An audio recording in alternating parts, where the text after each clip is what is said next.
Have you ever wondered why the prices of things you buy are going up? Maybe you've noticed some products are harder to find, or you've heard people talking about tariffs and trade wars, but it all sounds too complicated.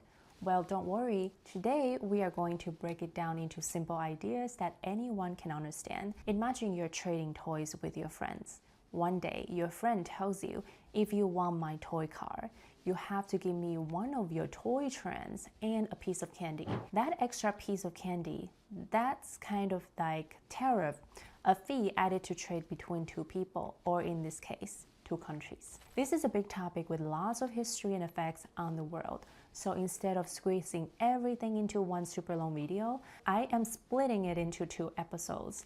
In today's episodes, we will talk about what tariffs are, why countries use them, and how they have been a part of history for a long time. Next week, in part 2, we will look at how tariffs are being used today, what the US is trying to do with them, and whether they really help or cause problems. So if you want to understand how this affects you, your family, and even the whole world, stick around and don't forget to subscribe so you won't miss part 2. Okay, let's start with the basic. What is tariff? Imagine you have a lemonade stand. You sell lemonade for $1 per cup. One day, a new kid from another neighborhood comes in and starts selling lemonade right next to you for 50 cents per cup. Naturally, everyone starts buying from the new kid because it's cheaper. You realize, oh no, I can't compete with such low prices.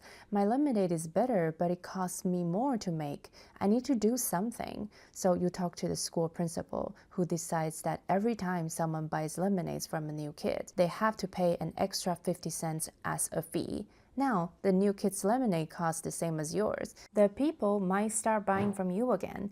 That extra 50 cents is just like a tariff. A tariff is a special tax or fee that a country adds to goods coming in from another country. It makes those products more expensive, so people might choose to buy things made in their own country instead. Now, let me give you a real historical example. Tariffs has been used for centuries. One of the earliest recorded uses was in ancient Greece, where cities charges fee on goods entering their ports. Similarly, in ancient Rome, tariffs were collected on trade routes to fund the empire's infrastructure. Fast forward to 1791, when the United States introduced its first tariff under President George Washington to pay off the country's Revolutionary War debt. Tariffs became a primary way for the governments to raise money before income taxes existed. There are 2 main types of tariffs. Fixed tariffs. This means a set amount is added, like if you always had to pay exactly $1 extra on a new bike from another country. Percentage-based tariffs. This means the extra cost depends on how expensive the product is, like paying 10% more for a $100 toy, which would add $10. Now that we know what tariffs are, what do countries use them? Well, there are 3 main reasons. First, to protect local businesses. Imagine you own a bakery and you sell cookies for $2 each. Suddenly, someone starts selling cookies from another town for $1 each. If everyone buys from them, your bakery might close. But if the school principal makes sure that everyone buying cookies from another town has to pay an extra $1, then your cookies and their cookies cost the same again. People might choose to buy from you because you are local. That's how tariffs protects businesses in a country. They stop cheaper foreign products from taking over and help local businesses survive. Here's a historical example for you. In 1816, after the War of 1812, the U.S. introduced protective tariffs to shield American manufacturers from cheap British goods flooding the markets. These tariffs helped grow domestic industries in textiles and steel. Next, to make money for the governments. Before countries had income tax, which is money people pay to the governments from their earnings, the governments needed another way to make money. One of the ways they did that was by adding tariffs. So every time a country bought something from another country, the governments collected a little extra money. Even today, governments still use tariffs to earn money. Also, to send a message or play fair. Sometimes one country feels like another country is not playing fair in trade. Maybe they're selling things super cheap to take over the markets, or they add in unfair fees to products from another countries. In that case, tariffs can be used as a tool to push back and make things fair again. This is called retaliation. Here's another historical example for you. In 1930, the Smoot-Hawley Tariff Act was passed in the U.S. to protect American farmers and businesses. However, this led other countries to retaliate, starting a trade war that worsened the Great Depression because global trade slowed down significantly. Now, let's talk about the good and bad parts of tariffs. The good side, it helps local businesses stay open, creates jobs because companies don't have to shut down due to cheaper competition, helps the governments make money to spend on things like roads and schools.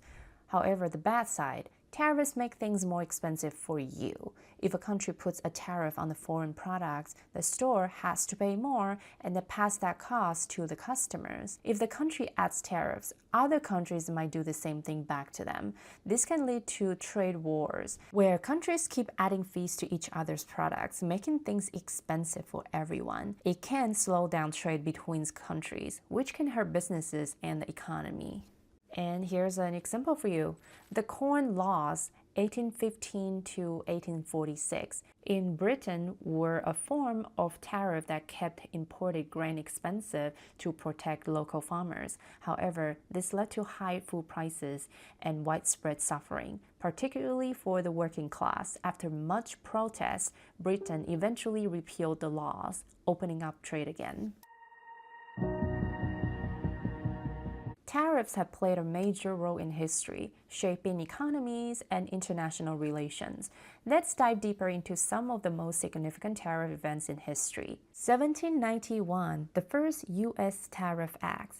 After the American Revolution, the newly formed United States needed a way to pay off its war debts. Alexander Hamilton, the first Secretary of the Treasury, proposed a system where tariffs would be used as the primary source of government revenue. The Tariff Act of 1791 was introduced, placing taxes on importing goods such as glass, pottery, and steel. This was the beginning of a long history of using tariffs to fund the governments before income tax existed. Imagine you and your friends just finished building a fort, but you ran out of snacks. To get more, you tell the younger kids they have to pay you a candy fee if they want to enter your fort. That's exactly how tariffs worked for the US in its early years, charging extra to raise money for running the country. 1816, the first protective tariffs. After the War of 1812, American businesses were struggling. Cheap goods from Britain flooded in U.S. markets, making it hard for local industries to compete. To protect American businesses, Congress passed the Tariff of 1816, which placed high taxes on importing goods. That was the first tariffs were used not just to raise money, but to protect local industries from foreign competition. Think of it this way. Imagine you and your neighbors run small bakeries selling fresh bread for $3 a loaf. But then a big grocery chain moves in and starts selling imported bread from another country just for $1.50 per loaf. Not because it's better, but because their government subsidized their wheat and labor costs, making it unfairly cheap. Suddenly, your bakery struggles to survive because people are buying the cheaper bread instead. Now, if the local government adds a $1 tax on the imported bread, making it a $2.50 instead of $1.50, customers start considering your bakery again. The playing field becomes more balanced, and you stay in business instead of shutting down. That's what tariffs are meant to be: prevent unfair competition and keep local businesses alive. 1930, the Smoot-Hawley Tariff Acts and the Great Depression. One of the most famous tariffs laws in history is the Smoot-Hawley Tariff Acts of 1930. After the stock market crash of 1929, the U.S. government wanted to protect American farmers and businesses from foreign competition, so they raised tariffs on over 20,000 imported goods, making foreign products extremely expensive. However, this plan backfired. Other countries retaliated by imposing their own tariffs on American goods. As a result, global trade slowed down significantly and the economy suffered even more. Many historians believe that this policy made the Great Depression worse because it prevented countries from recovering through trade. It's like you and your friends decided that no one is allowed to trade snacks anymore. At first, it seems like a good idea because you can keep your own snacks, but then you realize you can't get the special chocolate bar that only one of your friends had. Suddenly, everyone has fewer choices and no one is happy. 1944, the Bretton Woods system. After World War II, countries wanted to avoid another economic disaster like the Great Depression. In 1944, representatives from 44 countries met in Bretton Woods, New Hampshire, to create a new system for the global trade. This system pegged all major currencies to the US dollar, which was linked to gold. It also led to the creation of International Monetary Fund, IMF, and the World Bank, which helped stabilize economies and rebuild nations after the war. Imagine your school had a problem where students were constantly arguing over snack trades. To fix it, a teacher steps in and says, "From now on, all snacks will be traded based on a sticker system."